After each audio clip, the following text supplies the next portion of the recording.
नमस्ते साथियों, कैसे हैं आप लोग। आशा करता हूं कि आप लोग ठीक तरह से होंगे और अपना अध्ययन ठीक तरह से कर रहे होंगे।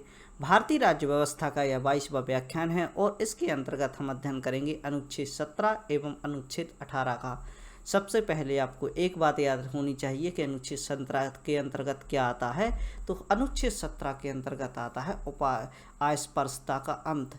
जो समाज में कुरीतियाँ फैली हुई हैं, कुरीतियों के चलते जो अस्पृश्यता यहाँ पर विद्यमान है, वर्ण व्यवस्था के बाद जब समाज को 4 वर्गों में बांटा गया, जहाँ पर हम देख सकते हैं ब्राह्मण, वैश्य, शूद्र, क्षत्रिय, इन वर्गों में बांटा गया, तो इनका जो वंशानुगत क्रम चला तो इसके अनुसार अस्पृश्यता निकल कर आई, छुआछूत जैसी भावनाएं निकल कर आई। और इन्हीं भावनाओं के चलते इनको समाप्त करने के लिए हमारे संविधान निर्माताओं द्वारा अनुच्छेद 17 में इस चीज़ के अंत की बात की है। अनुच्छेद 18 की बात करें तो उपाधियों के अंत की बात अनुच्छेद 18 करता है। इसमें हम देख सकते हैं कि प्राचीन काल से ही, जैसे कि मुगल काल आता है और उसके पहले जो हमारे हिंदू शासक हुआ करते थे उनके द्वारा विभिन्न प्रकार की उपाधियां दी जाती थी, और इन्हीं उपाधियों के चलते जो आगे की जनता ने सीख ली। और हम देख सकते हैं कि यूरोप से आए हुए जो ब्रिटेन के व्यक्ति थे, ब्रिटिशर्स थे, उनके द्वारा भी उपाधियां दी गईं। और इन उपाधियों के चलते जो समाज में डिस्क्रिमिनेशन हो रहा था, जो भेदभाव हो रहा था, अपर कास्ट और लो कास्ट की बातें हो रही थी, तो इन चीज़ों का अंत करने की बात आर्टिकल 18 में की गई। यानी हमारे संविधान निर्माताओं द्वारा उपाधियों के अनुसार जो भेदभाव होते थे उन बातों को भी समझा गया और आर्टिकल 18 में उपाधियों के अंत की बात की। तो आप स्पष्ट रूप से समझ सके होंगे कि अनुच्छेद 17 व 18 में क्या आता है। अब इसकी विस्तृत व्याख्या हम आज के व्याख्यान में करेंगे। इसके पहले जो व्याख्यान हमने किए उनके बारे में एक दृष्टि डालते हैं। अनुच्छेद 15 में हमने धर्म, जाति, लिंग के विभेद में जो यहाँ पर अधिकार हैं उनके बारे में अध्ययन किया। आर्टिकल 16 के अंतर्गत हमने रोजगार की समानता की बात की। और अब हम अध्ययन करते हैं आर्टिकल 17 का और आर्टिकल 18 का। आइए प्रारंभ करते हैं आज का व्याख्यान। अनुच्छेद 17 अस्पृश्यता के अंत की बात करता है। तो आपको स्पष्ट रूप से समझना है, एक एक बात को आप नोट डाउन करती जाइए तथा अपनी नोटबुक को यहाँ से उठा लीजिए। इतिहास में हमारे समाज में अस्पृश्यता रही है। प्राचीन वैदिक काल में ही समाज को कर्म के आधार पर 4 वर्गों में बांट दिया गया था। यहाँ पर आपको याद रखना चाहिए कि 4 भागों में जो बांटा गया था वह कर्म के आधार पर बांटा गया था। जैसे कि हम देख सकते हैं प्राचीन काल में, आप एक चित्रण अपने दिमाग में कर सकते हैं कि एक जो गुरु जो पेड़ के नीचे बैठा करते थे और इनके सामने इनके शिष्य हुआ करते थे। अब बहुत सारे शिष्य थे। यहाँ पर हम देख सकते हैं कि जैसे ही हमारी क्लासों में कुछ वर्ग बांट दिए जाते हैं, जिसमें कि पढ़ने वाले ए और कम पढ़ने वाले बी और C section, A B C section जो बटे होते हैं। और इसी प्रकार इन्होंने क्या किया, जो इनके गुरु हुआ करते थे उन गुरु के द्वारा अपने जो भी बालक हुआ करते थे, स्टूडेंट हुआ करते थे, उनकी योग्यता को देखते हुए, उनके कर्मों को देखते हुए उन्होंने उनको क्लास में बांट दिया गया।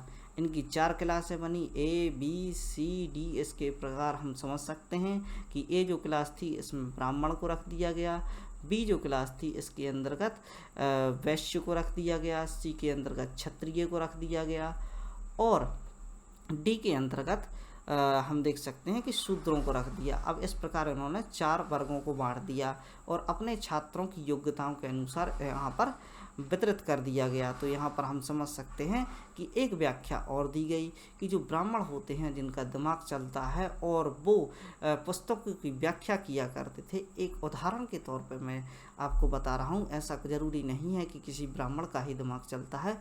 इससे आप गलत वे में मत लीजिए, नकारात्मक बात नहीं है। इसको समझाने के लिए इस प्रकार की बातों का प्रयोग किया जा रहा है।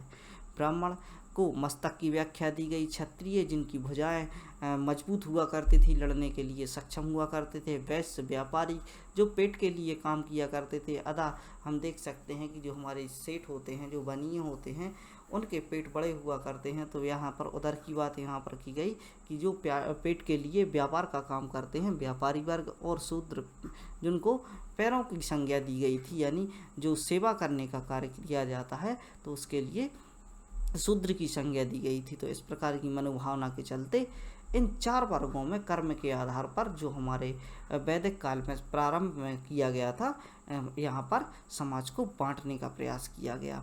और हम देख सकते हैं कि यह जो एक व्यवस्था के अनुसार इन्हें बांटा गया था, तो भविष्य में यह वर्ण व्यवस्था को जन्म पर आधारित मानते हुए इसे वंशानुगत कर दिया गया। सूत्रों के वर्ण की व्यवस्था में सेवा करने का काम दिया गया, अतः यहीं से इन्हें अछूत कहा जाने लगा। तो यहाँ पर आप समझ सकते हैं कि जो ABCD वर्ग हुआ करते थे, पहले तो यह केवल कर्म के आधार पर बटे हुए थे। अब देखते हैं कि जैसे ही इनका वंश आगे बढ़ता है, यानी जो ब्राह्मण वर्ग में व्यक्ति था उसके यहाँ पुत्र का जन्म होता है, तो वो ऑटोमेटिकली ब्राह्मण ही कहा जाने लगता है। जो क्षत्रिय होता है, क्षत्रिय के यहाँ जो संतति प्राप्त होती हैं, पुत्र प्राप्त होते हैं, तो उनको क्षत्रिय कहा जाने लगता है। तो यहाँ पर जो कर्म के आधार पर व्यवस्था थी वह आगे चलकर किस पर आधारित हो गई, वह वंश पर आधारित हो गई। चूँकि ऐसा नहीं होना था, व्यवस्था इस प्रकार चलनी थी। भविष्य में आने वाले बच्चे जो अच्छे मजबूत हैं, जो अपनी भुजाओं में ताकत रखते हैं, शौर्य बल का प्रदर्शन करते हैं, उनके लिए क्षत्रिय कुल में डालना था। तो इस प्रकार की व्यवस्था नहीं चली, यह वंशानुगत व्यवस्था हो गई। अत्यधिक समय तक इन बातों का प्रभाव होने के कारण इन्हें रीति मान लिया गया, यानी एक लंबे समय तक उनके बच्चे हुए, फिर उनके आगे उनके बच्चे हुए, और इस प्रकार हम देख सकते थे कि कर्म के आधार पर जो व्यवस्थाएं थी वह रीति के आधार पर मान ली गई, यानी यह तो होता ही है, यानी ब्राह्मण का पुत्र ब्राह्मण होता ही है। आगे देखा जाता है दास प्रथा, एक और कुरीति, इसके बारे में हमें समझना चाहिए। प्राचीन काल से ही भारत सहित अन्य देशों में दास प्रथा का प्रचलन रहा है। यह जो व्यवस्था है यह भारत में ही नहीं अन्य देशों में भी रही है। अफ्रीका में दास प्रथा के विरुद्ध बहुत बड़ा आंदोलन चलाया गया, जिसे अपार्थाइड आंदोलन के नाम से जाना जाता है। हालांकि उसकी चर्चा हम बाद में करेंगे। अभी हम भारत के परिप्रेक्ष्य में यहाँ की कुरीतियों के बारे में देख रहे हैं। इसमें लोगों को दास बनाकर खरीदा तथा बेचा जाता था। इस समय मानवाधिकार ना के बराबर हुआ करते थे, यानी जो मानवाधिकार है, लोगों के सामाजिक अधिकार है, वह ना के बराबर हुआ करते थे। किसी भी यहाँ पर दासों का जिस प्रकार व्यापार किया जाता था, उनको बाजारों में बेचा जाता था। इतिहास में इन्हीं गलतियों को सुधारने के लिए संविधान निर्माताओं द्वारा इस प्रकार के प्रावधानों को जोड़ा गया, जिससे मानवाधिकारों को संरक्षण प्रदान किया जा सके। आज भी हम देख सकते हैं कि जो गौण कुल के या फिर जो नीची कास्ट के जो व्यक्ति होते हैं, उनके लिए खरीदा जाता है, उनको बंधुआ मजदूर बनाकर रखा जाता है। तो इस प्रकार की व्यवस्था से लोगों को बचाने के लिए हम देख सकते हैं कि संविधान निर्माताओं द्वारा यहाँ पर कार्य किए गए तथा इसको समाप्त करने के निरंतर प्रयास किए गए, तथा दास प्रथा जैसी कुरीतियाँ फिर से भी हमारे समाज का हिस्सा न बने, इसके लिए इनके द्वारा कार्य किए गए। अस्पृश्यता के अंत के लिए अनुच्छेद 17 में प्रावधान रखे गए हैं, ताकि राज्य के लोगों को सम्मान पूर्वक जीने के अवसर प्राप्त हों। जो वर्तमान प्राचीन काल से जो व्यवस्था चली आ रही है, वर्ण व्यवस्था, जिसके आधार पर जो डिस्क्रिमिनेशन, जो भेदभाव किए जा रहे हैं, उनको दूर करने का प्रयास संविधान निर्माताओं ने किया और अपने संविधान के आर्टिकल 17 में इस प्रकार के प्रावधान रखे कि इस भेदभाव को दूर किया जा सके। आगे देखते हैं। अनुच्छेद 17 अस्पृश्यता के अंत की बात करता है, साथ ही इसके संबंधित जानकारी को हम प्राप्त करते हैं। इस अनुच्छेद पर सबसे ज़्यादा कार्य किसके द्वारा किया गया है? डॉक्टर भीमराव अंबेडकर के द्वारा, क्योंकि इनके द्वारा इस प्रकार की समस्याएं ज़मीनी स्तर पर देखी गई। जब यह स्कूल में हुआ करते थे, तब इनका जो मटका हुआ करता था, पानी पीने का पात्र हुआ करता था, उसको अलग रख दिया जाता था। इनको जो हमारे बैठने की जो व्यवस्थाएं हैं, आज के समय में डेस्क होती है, उस समय पर पट्टियाँ हुआ करती थी, तो इनको उन पर बैठने नहीं दिया जाता था। इस प्रकार की समस्याओं से ग्रसित होने के कारण यह सामाजिक स्थिति को बहुत अच्छे तरीके से समझते थे और अस्पृश्यता को देखते आ रहे थे। अस्पृश्यता का विस्तृत रूप से समाप्त करने के लिए, उस पर विचार करने के लिए 1955 में एक एक्ट यानी अधिनियम बनाया गया। यानी आप यहाँ पर देख सकते हैं कि पहले से जो आर्टिकल तो हमारे पास मौजूद था, जिसमें कि आर्टिकल 17 की बात करते हैं, फिर अधिनियम को लाने की क्या आवश्यकता थी। कुछ बातें ऐसी होती हैं जिन्हें केस टू केस वेरी करने की आवश्यकता होती है। कुछ बड़े ऐसे मुद्दे होते हैं जिन पर विस्तृत रूप से विचार करना होता है। एक दो प्रावधानों के माध्यम से जिनका हल नहीं निकाला जा सकता, उनके लिए अधिनियम बनाए जाते हैं। तो 1955 का अधिनियम उस विषय पर, जो गहन समस्या थी, उस विषय पर विचार करने के लिए लाया गया था। क्योंकि अनुच्छेद 17 में अभी तक ऐसे प्रावधान नहीं थे जो अस्पृश्यता को समाप्त कर सकें।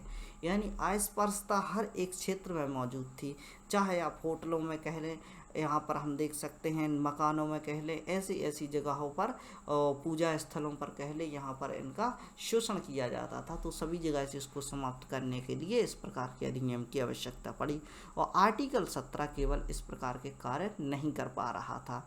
लेकिन हम देख सकते हैं आर्टिकल 17 से जो बात यहाँ से निकल कर आई, यहाँ से अस्पृश्यता के अंत की शुरुआत की, तो यहाँ पर हम देख सकते हैं इसके प्रावधान आर्टिकल 17 से ही रिलेटिव माने जाते हैं।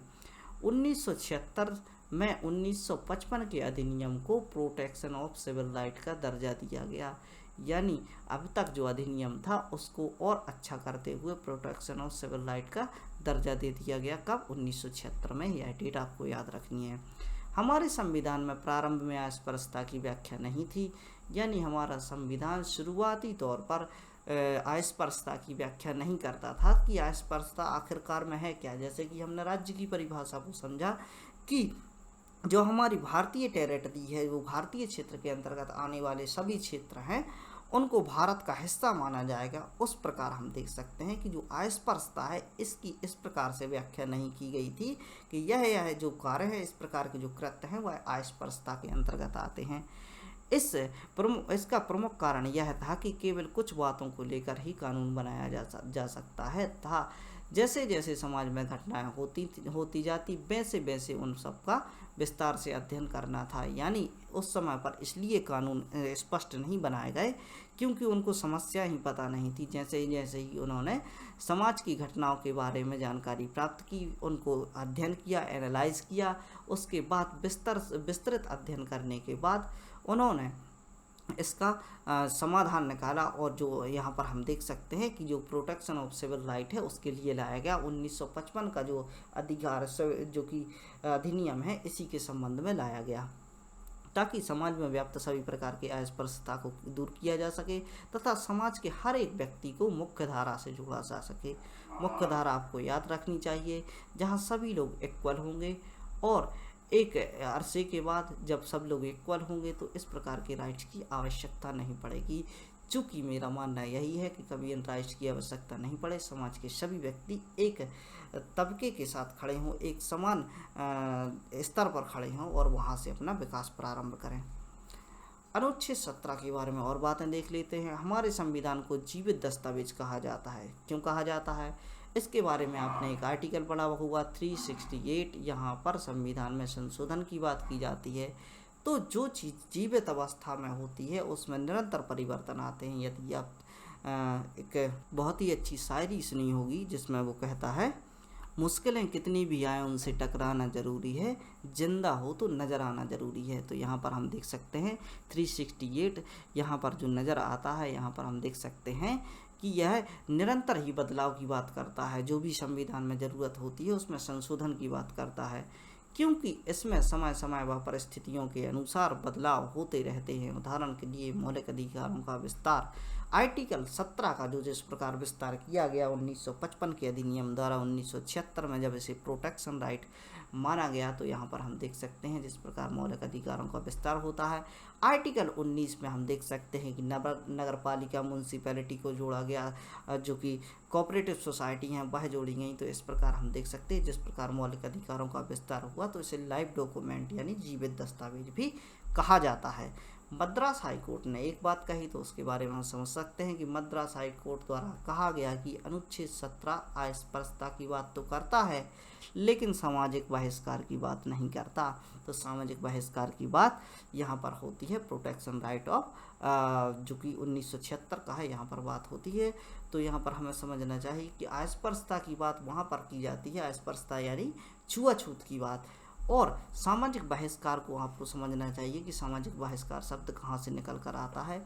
यदि कोई कार्य इस प्रकार का किया जाता है, जैसे कि ग्रामीण क्षेत्र में हम देख सकते हैं कि किसी भी जो लोअर कास्ट का व्यक्ति होता है, यदि वह घोड़े पर बैठ जाता है या फिर उसको पूजा स्थलों में प्रतिबंधित कर दिया जाता है या कोई अपर कास्ट की लड़की के साथ विवाह कर लेता है, तो समाज के द्वारा उसे बहिष्कृत करके बाहर कर दिया जाता है, यानी गांव से बाहर निकाल दिया जाता है। तो इस प्रकार बहिष्कृत किए जाने पर संविधान द्वारा किसी भी प्रकार के प्रावधान नहीं दिए गए थे। तो मद्रास हाईकोर्ट द्वारा इसकी आलोचना की गई थी। आगे देख सकते हैं अस्पृश्यता के अंत के संबंध में प्रावधान, यानी अस्पृश्यता के अंत के संबंध में जो प्रावधान दिए गए उनको यहाँ पर हम चर्चा करेंगे। 1976 में अस्पृश्यता के अंत के प्रबंध में प्रावधानों का विस्तार किया गया, यानी 1976 का जो सिविल प्रोटेक्शन राइट आया, तो यहाँ पर हम देख सकते हैं कि अस्पृश्यता के अंत के लिए प्रावधान जारी किए गए। सांसद विधायक के चुनाव लड़ने का अधिकार समाप्त कर दिया जाएगा, यानी ऐसा कोई नेता जिसकी वह सांसद का चुनाव लड़ रहा हो, विधायक का चुनाव लड़ रहा हो, यानी अन्य कोई भी नेता इसी के अंतर्गत आते हैं जो चुनाव लड़ रहे हैं और चुनावी मुद्दे के चलते वह चुनावी मुद्दे या चुनावी समय के चलते उनके द्वारा किसी ऐसे व्यक्ति का SC ST से संबंधित व्यक्ति का बहिष्कार किया जाता है, उसकी अस्पृश्यता को छेड़ा अस्पृश्यतापूर्ण व्यवहार किया जाता है, तो उनके चुनाव लड़ने का अधिकार को यहाँ पर समाप्त कर दिया जाएगा। मंदिर में प्रवेश करने से रोका जाता है, होटल में प्रवेश करने से रोका जाता है, खेल के मैदान में जाने से इनकार किया जाता है। और हम देख सकते हैं कि सरकारी एवं गैर सरकारी संस्थानों में प्रवेश करने से, जो कि पब्लिक अफेयर के अंतर्गत यानी आते हैं, यानी जहां पर जो प्रॉपर्टी पर पब्लिक आती है, आम जनता आती है, वहां पर आप उनको रोक नहीं सकते। ऐसे आप जो भी आपका स्वयं का घर है जहां पर कोई ऐसे सामाजिक तौर पर व्यक्ति नहीं आते, आपके कुछ रिश्तेदार ही या फ्रेंड वगैरह आते हैं, तो वहां पर तो आप इनको रोक सकते हैं, उसमें कोई इशू की बात नहीं है। यदि आपने कोई शॉप खोल के रखती है, यदि आप होटल चला रहे हैं, यदि आप खेल का मैदान बनाए हुए हैं जहाँ पर सभी लोग आते हैं, और ऐसा कोई सामाजिक क्षेत्र जहाँ पर समाज के सभी तबके आकर बैठते हैं, तो ऐसे क्षेत्र पर इनको आने से इनकार नहीं किया जाएगा। और यदि इनकार किया जाता है तो आपको अपराधी माना जाएगा, और इस अपराध के चलते 6 माह का कारावास, 500 रुपये का जुर्माना आपको लग सकता है। और आपको एक बात और बता दें कि यह जो 6 माह का कारावास है वह गैर जमानती है, यानी इसमें आपको किसी भी प्रकार की जमानत नहीं मिलेगी। यदि सामान्य व अन्य पछड़े वर्ग के व्यक्ति द्वारा अनुसूचित जाति जनजाति के विरुद्ध या अस्पृश्यता का व्यवहार करता है, तो उसे अनुसूचित जाति जनजाति अधिनियम के तहत अपराधी माना जाएगा। यदि कोई SC ST का व्यक्ति दूसरे SC ST के व्यक्ति के विरुद्ध कोई इस प्रकार का अपराध करता है, तो वह अपराध नहीं माना जाएगा। कोई अपर कास्ट का व्यक्ति यदि SC ST के विरुद्ध अपराध करता है या उसको किसी भी सामाजिक स्थान पर आने से रोकता है, तो उसको इस अधिनियम के तहत अपराधी माना जाएगा तथा 6 माह एवं 500 रुपये का जुर्माना उस पर लगाया जाएगा। तो इस प्रकार के प्रावधान राज्य द्वारा इनके ऊपर किए गए हैं। अनुच्छेद 18 पर आते हैं। अनुच्छेद 17 में हमने अस्पृश्यता के अंत की बात की, और 18 में हम देखते हैं उपाधियों का अंत। इस बात को आप समझिए, प्राचीन काल से ही हमारे देश में उपाधियां दी जाती हैं। राजा रजवाड़ों के समय पर मंत्रियों को उपाधियां दी जाती थीं। मंत्रियों में उपाधियों के बारे में हमने अपने इतिहास के व्याख्यान में बहुत विस्तृत अध्ययन किया है। विक्रमादित्य की उपाधि, भट्टादि राजाचारी की उपाधि, गजबेटकक की उपाधि, इस प्रकार की उपाधियां यहाँ पर दी जाती थीं। तो इसी को कॉपी करते हुए मुगल काल में भी उपाधियां दी गई। यहाँ पर खाना की उपाधि दी जाती थी। एक मूवी आई थी, उसमें आपने देखा होगा कि जोधा अकबर में जो कि वहाँ उनकी बेगम होती है, उनको मल्लिकाए हिंदुस्तान की उपाधि दी जाती है। तो इस प्रकार की उपाधियों के अंत की बात यहाँ पर की। अब कोई राजा व रजवाड़े यहाँ पर शासन नहीं कर रहे हैं, अब शासन है हमारे संविधान का। सबको समान अधिकार हैं और लोकतांत्रिक रूप से सभी व्यक्ति समान पद रखते हैं। तो यहाँ पर हम देख सकते हैं।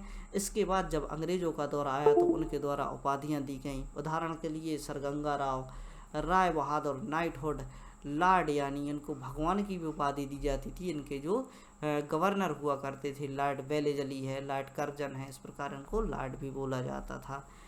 इस प्रकार की उपाधियों को समाज में बांटने, इस प्रकार की जो उपाधियां होती हैं वह समाज को बांटने का कार्य करती हैं, डिस्क्रिमिनेशन करती हैं, भेदभावपूर्ण समस्या यहाँ पर पनपती है।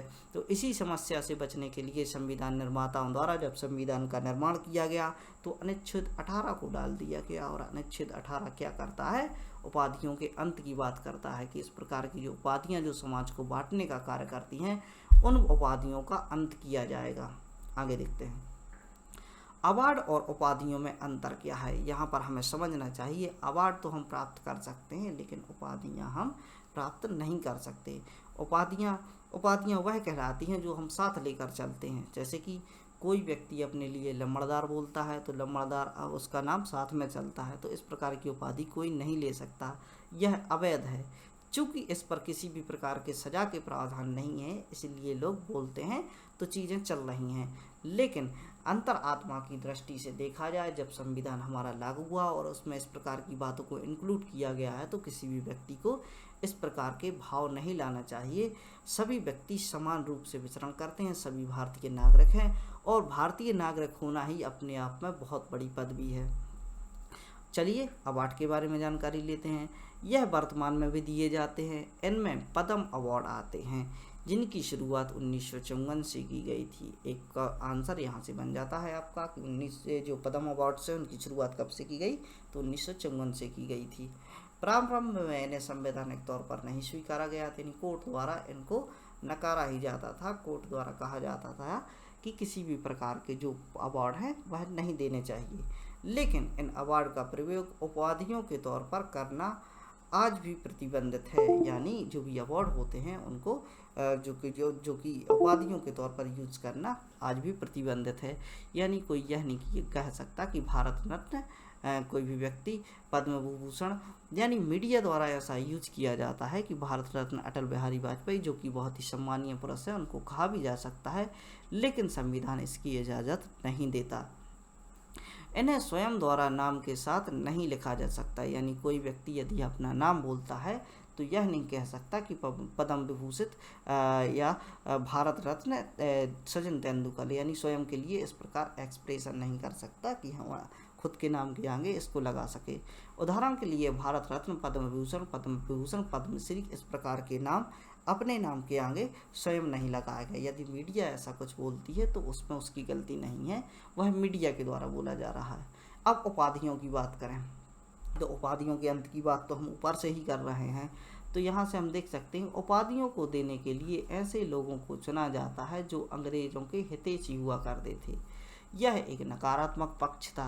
यानी जो अंग्रेजों के हितैषी हुआ करते थे उनकी चापलूसी किया करते थे, उनके आगे पीछे घुमा करते थे, उनके लिए अंग्रेज उपाधि दे दिया करते थे, जैसे कि सर गंगा राव, धर राव, इस प्रकार की उपाधियाँ। और कई बार जब भारतीयों पर अत्याचार किए गए, जैसे कि हम देख सकते हैं कि जैसे ही जलियांवाला हत्याकांड की घटना होती है तो भारतीयों के पास अंग्रेजों के जो भी यहाँ पर उपाधियाँ हुआ करती थी उन उपाधियों को त्याग दिया गया था, तो इस प्रकार उनको वापस भी कर दिया गया था। उदाहरण के लिए नाइटहुड, गंगाधर राव, इस प्रकार की उपाधियाँ यहाँ पर दी जाती थी। तो आपने अवार्ड और उपाधियों में अंतर को स्पष्ट किया कि अवार्ड क्या है और उपाधियाँ क्या हैं।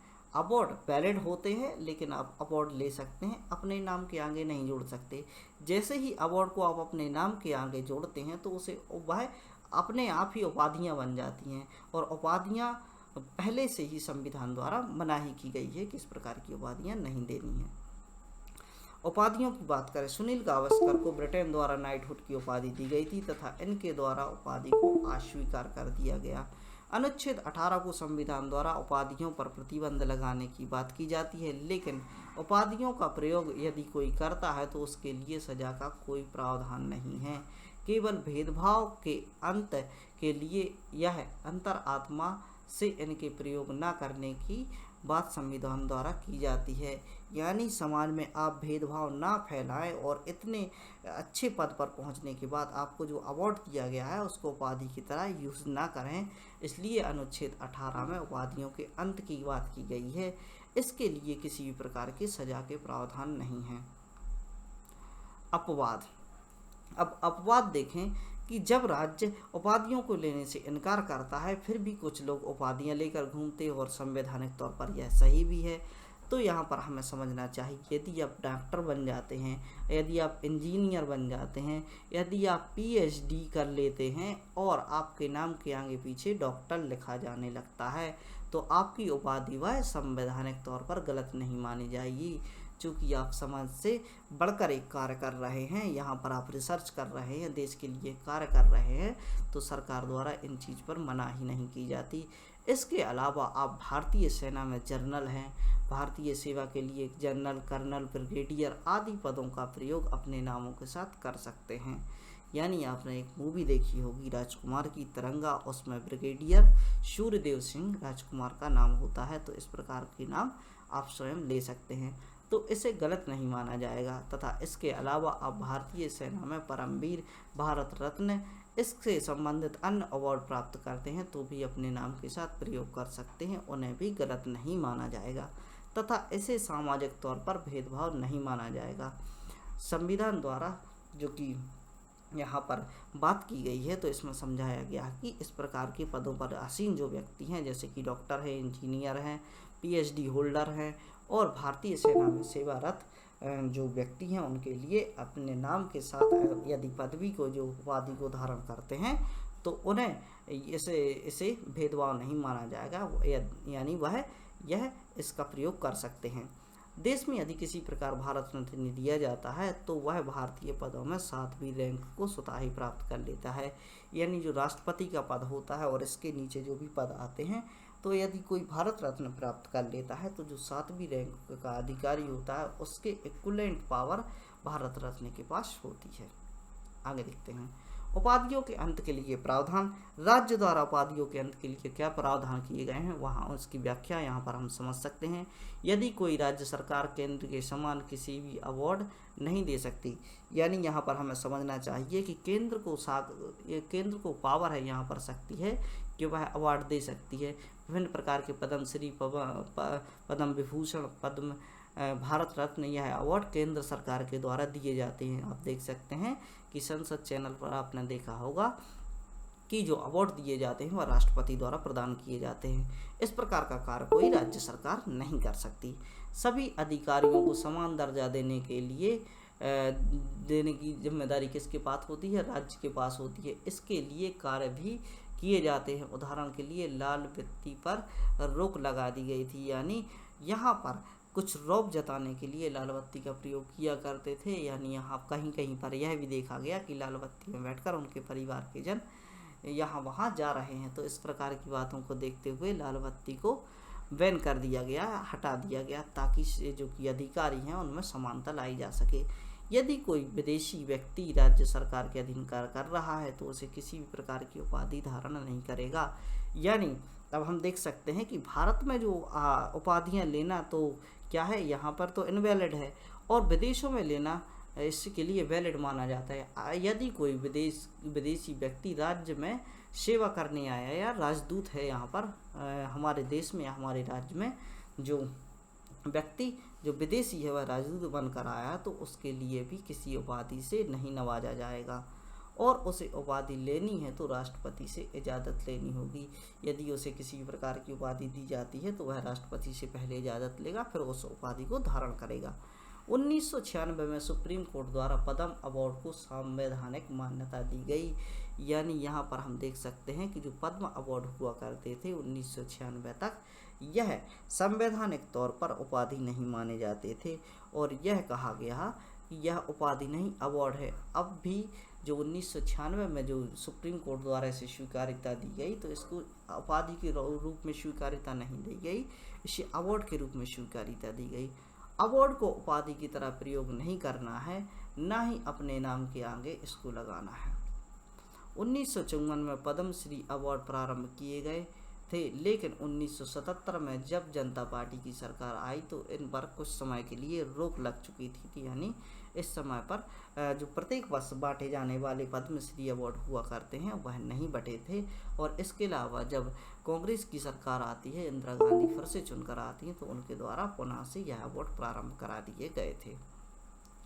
अनुच्छेद 19 की बात करें, चूँकि हम अनुच्छेद 19 को आगे पढ़ने वाले हैं, इसके लिए हम थोड़ा सा ओवरव्यू लेते हैं और आर्टिकल 19 को समझने का यहाँ पर प्रयास करते हैं। इसके अंतर्गत 6 प्रकार के अधिकारों की बात की जाती है। तो इसके अंतर्गत जो सब आर्टिकल आते हैं वह 6 प्रकार के आर्टिकल आते हैं, जिनके बारे में हम आगे अध्ययन करेंगे। पहले तिरंगे झंडे को, यहाँ पर हम छोटी छोटी सी बातों को समझने का प्रयास करते हैं, थोड़ा ओवरव्यू लेते हैं आर्टिकल 19 के बारे में। पहले तिरंगे झंडे को 26 जनवरी, 15 अगस्त, 2 अक्टूबर जैसे विशेष प्रमुख अवसरों पर फहराया जाता था। सुप्रीम कोर्ट द्वारा बोला गया कि यह एक्सप्रेशन का अधिकार के अंतर्गत आता है, यानी आप अपनी आज़ादी को किसी भी वक्त सेलिब्रेट कर सकते हैं, आप अपने तिरंगे को किसी भी वक्त फहरा सकते हैं। तो इस प्रकार की व्याख्या देते हुए यह व्याख्या का अधिकार यानी फ्रीडम ऑफ एक्सप्रेशन के अंतर्गत आता है, अतः इसे किसी भी समय फहराने के लिए लागू किया जा सकता है। आगे देखते हैं, यह केवल 6 अधिकारों तक सीमित नहीं है, यानी जो यहाँ पर आर्टिकल 19 में जो 6 अधिकार दिए गए हैं, तो फ्रीडम का अधिकार जो फ्रीडम ऑफ स्पीच है, वाक स्वतंत्रता का अधिकार, यह केवल 6 अधिकारों तक सीमित नहीं है, इससे निकलकर कई और अधिकार आते हैं जिनकी हम आगे चर्चा करेंगे। अमेरिका में झंडे को विद्रोह के समय जलाना अपराध नहीं माना जाता, लेकिन भारत में इस प्रकार का यदि कृत्य किया जाता है तो उसे घोर अपराध की संज्ञा दी जाती है। हमारे मूल कर्तव्यों में भी तिरंगे झंडे का सम्मान करना बताया गया है। अनुच्छेद 29 को लोकतांत्रिक अधिकार भी कहते हैं, चूँकि यह जनता को विशेष अधिकार उपलब्ध कराते हैं, उनको बोलने का, घूमने का, एक्सप्रेशन की स्वतंत्रता देते हैं, इसलिए इन्हें लोकतांत्रिक अधिकार भी कहा जाता है। इसके अंतर्गत व्याख्या करने यानी एक्सप्रेशन की स्वतंत्रता, संगठन बनाने की स्वतंत्रता, विचरण करने की यानी घूमने फिरने की स्वतंत्रता आती है। इसी कारण इसे लोकतांत्रिक अधिकार कहा जाता है। लोकतांत्रिक अधिकार क्यों कहा जाता है, अब हम देख सकते हैं। यह जो अधिकार लोगों को प्राप्त हो जाते हैं तो वह संगठन बना सकते हैं, यानी संगठन बना के सरकार का भी विरोध कर सकते हैं। जिस सरकार के नीचे वह कार्य कर रहे हैं, जो सरकार का रूल्स भारत में चल रहा है, उस सरकार के विरुद्ध भी विद्रोह कर सकते हैं। इस प्रकार के अधिकार हमारे लिए उपलब्ध कराए गए हैं। विचरण करने की बात क्या है, जहाँ राज्य की बात होती है, आर्टिकल 12 के अनुसार जो हमारा राज्य है, राज्य की किसी भी टेरिटरी में आप जाकर विचरण कर सकते हैं, आपको यह स्वतंत्रता आर्टिकल 19 देता है। फ्रीडम ऑफ स्पीच के अंतर्गत आप अपनी बातों को रख सकते हैं, एक्सप्रेशन यानी आप अपने विचारों को व्यक्त कर सकते हैं। यदि आप चुप रहते हैं तो चुप रहना भी आपकी व्याख्या यानी फ्रीडम ऑफ एक्सप्रेशन का हिस्सा है, यानी चुप रहना भी आपके अधिकार के अंतर्गत आता है। तो इस प्रकार हमने आर्टिकल 17, 18 एवं 19 को समझा। प्रमुख थे हमारे 17 और 18, और यहाँ पर आपने चर्चा की कि किस प्रकार की बात आर्टिकल 17 करता है। आर्टिकल 17 को आपने समझा कि आर्टिकल 17 में अस्पृश्यता के अंत की बात की जाती है, आर्टिकल 18 में उपाधियों के अंत की बात की जाती है।